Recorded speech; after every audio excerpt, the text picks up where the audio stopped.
محمد بن عبداللہ بن قوزاس نے، جو مرو کے باشندوں میں سے ہیں، کہا میں نے عبدان بن عثمان سے سنا، کہہ رہے تھے میں نے عبداللہ بن مبارک رضی اللہ عنہ کو یہ کہتے ہوئے سنا، اسناد یعنی سلسلہ سند سے حدیث روایت کرنا دین میں سے ہے۔ اگر اسناد نہ ہوتا تو جو کوئی جو کچھ چاہتا کہہ دیتا۔ امام مسلم رحمہ اللہ نے کہا اور محمد بن عبداللہ نے کہا مجھے عباس بن ابی رزمہ نے حدیث سنائی، کہا میں نے عبداللہ بن مبارک کو یہ کہتے ہوئے سنا، ہمارے اور لوگوں کے درمیان فیصلہ کن چیز بیان کی جانے والی خبروں کے پاؤں یعنی سندیں ہیں، جن پر روایات اس طرح کھڑی ہوتی ہیں جس طرح جاندار اپنے پاؤں پر کھڑے ہوتے ہیں۔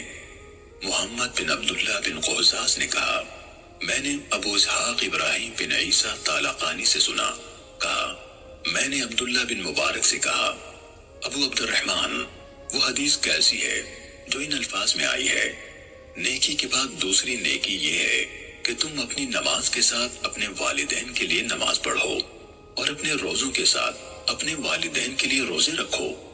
کہا عبداللہ بن مبارک نے کہا یہ کس کی سند سے ہے؟ کہا میں نے عرض کی یہ شہاب بن خراش کی بیان کردہ حدیث ہے۔ انہوں نے کہا ثقہ ہے۔ پھر کس سے؟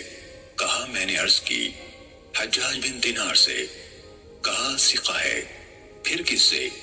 کہا میں نے عرض کی رسول اللہ صلی اللہ علیہ وآلہ وسلم نے فرمایا۔ کہنے لگے ابو اسحاق، حجاج بن دینار اور رسول اللہ صلی اللہ علیہ وسلم کے درمیان کٹھن مسافتیں ہیں جن کو عبور کرتے ہوئے اونٹنیوں کی گردنیں کٹ کر گر جاتی ہیں، لیکن صدقہ میت کے لیے فائدہ مند ہے، اس کے بارے میں کوئی اختلاف نہیں۔ محمد نے کہا میں نے علی بن شقیق سے سنا، کہہ رہے تھے میں نے عبداللہ بن مبارک کو سب کے سامنے یہ کہتے سنا عمر بن ثابت کی روایت کی ہوئی حدیث ترک کر دو کیونکہ وہ سلف صالحین کو گالیاں دیا کرتا تھا۔ صحیح مسلم حدیث نمبر 32۔